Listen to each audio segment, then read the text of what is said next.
চলতি বছরের ডিসেম্বর অথবা আগামী বছরের জুনের মধ্যে জাতীয় নির্বাচনের করার কথা রাজনৈতিক দলগুলোকে জানিয়েছেন প্রধান উপদেষ্টা ডক্টর মোহাম্মদ ইউনূস।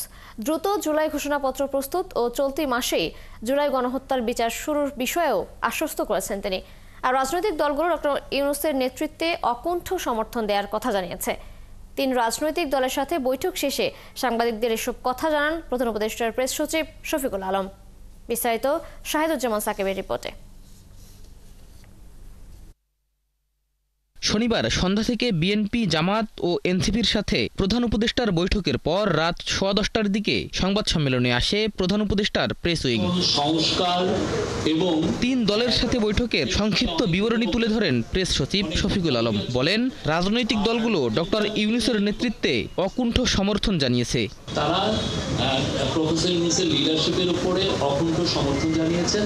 তারা বলেছেন তার লিডারশিপে সবার আস্থা আছে, পুরো জাতির আস্থা আছে। তাকে অনুরোধ করেছেন যাতে উনি ওনার নেতৃত্বেই যেন বাংলাদেশে একটা ফ্রি অ্যান্ড ফেয়ার ইলেকশন হয়। 3 দলের সঙ্গে বৈঠকে প্রধান উপদেষ্টা ডিসেম্বর থেকে জুনের মধ্যে নির্বাচনের কথা আবারও তুলে ধরেছেন বলে জানান প্রেস সচিব। নির্বাচনের বিষয়ে বিএনপি ডিসেম্বরের মধ্যে ইলেকশন চেয়েছেন। প্রফেসর ইউনূস আজকে তার মিটিংয়ে 3টা পার্টিকেই বলেছেন যে ইলেকশন ডিসেম্বর থেকে জুনের মধ্যে হবে। তো জামাত তার এই টাইম লাইনকে সমর্থন জানিয়েছে।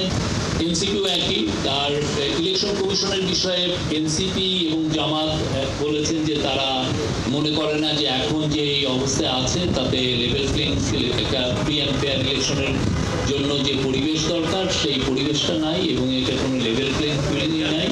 শফিকুল আলম জানান, জুলাই ঘোষণাপত্র দ্রুত প্রস্তুত করা ও জুলাই গণহত্যার বিচার প্রক্রিয়া চলতি মাসেই করার বিষয়ে আশ্বস্ত করেছেন প্রধান উপদেষ্টা। জুলাই প্রোক্লেমেশনের বিষয়েও আমাদের কাজ হচ্ছে এবং আমরা আশা করছি যে খুব দ্রুত এই কাজটা শেষ হবে। জুলাই যে হত্যাযজ্ঞ হয়েছে সেটার বিচার প্রক্রিয়া এই মাসে হবে এবং পার্টিগুলো তার কাছে অনুরোধ করেছেন যে খুব বিচার প্রক্রিয়ার জন্য খুব কুইক হয় এবং but at the same time যাতে ডিউ প্রসেসটা মেনটেন করে যত দ্রুত বিচার প্রক্রিয়া করা যায়। 3 উপদেষ্টার পদত্যাগ নিয়ে বিএনপির দাবি সরকার শুনেছে বলেও জানান প্রেস সচিব। প্রফেসর ইউনূস তাদেরকে বলেছেন যে শাহিদুজ্জামান সাকিব, 71, ঢাকা।